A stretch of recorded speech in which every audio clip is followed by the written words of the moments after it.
What moves me? What moves me? There's nothing to see here, said the internet one Friday evening, aboard the Metro Express as I sat and waited to be moved by something else. What moves you? Said my therapist to every man that had taken the place of death, the therapists, in the modern age, a telling told so much more intelligibly than the rest. Stories are what we tell ourselves to keep moving about in this struggle life. So what keeps you moving? Every man before had taken this quest for meaning and meant something by leaving some baggage at death's door, haunting following generations until, in passing, goes the way of the olden golden days and gets the hell out of here. It's gone now, and it ain't much for getting lately, only keep some for forgetting, and hadn't much else to lose, but whatever an ever afterlife could ever live. After life had come to pass, you understand. Ain't much these days, so I talked to my therapy again about how I'm feeling. Didn't make much sense, but at least I am learning how to make symbols out of figments, letters from the metaphors, created words, constructed sentences, 5 to 10 years of hard labor, picked about and personalized feels, harvest reason for my being, but it is only reason ever seeming to be real, or that my feeling lenses spy some spirit lessons beyond the life lived in sane transgressions. So I made up my mind to leave a town thus teeming, ventured till the road ran out, walked in on all the world receding, hairline like this creeping feeling.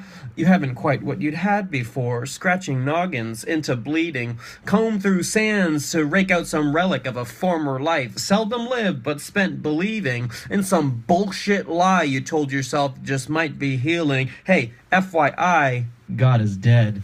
Death claimed her for his own, escaping to a world that we could never know. No one's lying, no one's dying online anymore. Some hoax keeps updating that you're alive, and you're well, and so sorry I missed the party.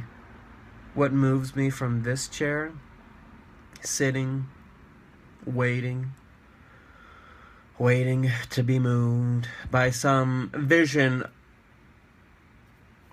played in gigabited hues. If only ever I, terror, for trying to give up the ghost in the machine, a call for help like wubba-lubba-dub-dub that kept you laughing. I turned up the heat and roasted myself. Lazy days and playing games, but crazy eyes turned to hazy skies, faded gray and sated nightly. I caught myself mid-sentence for fear of exposing nightmares never caught, but by light of day leaving my ears and eyes, like smoke as from freshly gaping bullet holes and facing, screamed into the night in electric obsessions laid forgotten in the bowels of some unkept brain. Entertained, did mind matter mix up its shape? What? I caught the swallows of an ocean, squeeze out in rifing lungs afire without breath of life, struggled hard to reach again at anything that called itself a surface, such was my despair. Leaving there, I found little grace in wanton stares at women, at children, and barkless dogs, and deflowered pavement. I wrote it down so we'd find it, in the rubble amongst the wreckage of a play, played out, leaving none with answers to question that it itself had asked of us. So I keep wondering now upon the chair, sitting, waiting to be moved, a torrent within on shaking blues, inertia unwavering in its phase of historic stoic lays. Malaise settles in for a long winter's gaze into the abyss, and which black which stares right back makes an abyss of every man, the depths of which pitch keep constant craze. So gargoyled I sat upon the brink, and watching man bustle about and think, and I totter atop the ledge in hopes some wind hence will blow me off. What?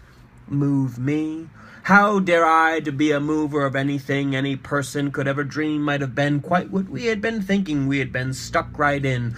And I've got 4 legs sitting beneath me with 2 legs. It looks legs slightly. I'm always just swiping to the left. I want to be right again, swiping right and be right about writing and write my life again. But these legs, these 6 old legs, an insect eye upon the world, and insignificant is the only thing that ever ants must do. And Oh, insect eye upon the world, and insignificance is nothing else but everything that you've ever done. And oh, is that me that's drinking a little too much, that's thinking that the Kool-Aid that killed us, I mean them 80s babies who chewed up them rabies and bleeding into their bladders, I mean the kind of hazy haters that switchback kids, I mean the switchblade is broken and comes right out to quaff your hopes of laying ladies like bricks in a big brick road of walking dicks, detecting not what they could find, let her hopes run dry from watering gardens, but making her cry. Thought you two'd play the fool for making kids quick think, making an ink rink of talking questions stink, linking in your thick drinking shit ticket taker. I got you figured out, boy. Cakes for fake bakers, for nickel diamond dogging dogs, licking their behinds and beehives. So I'm gonna quit this jive and get out of here. Good old talk, old man. So long.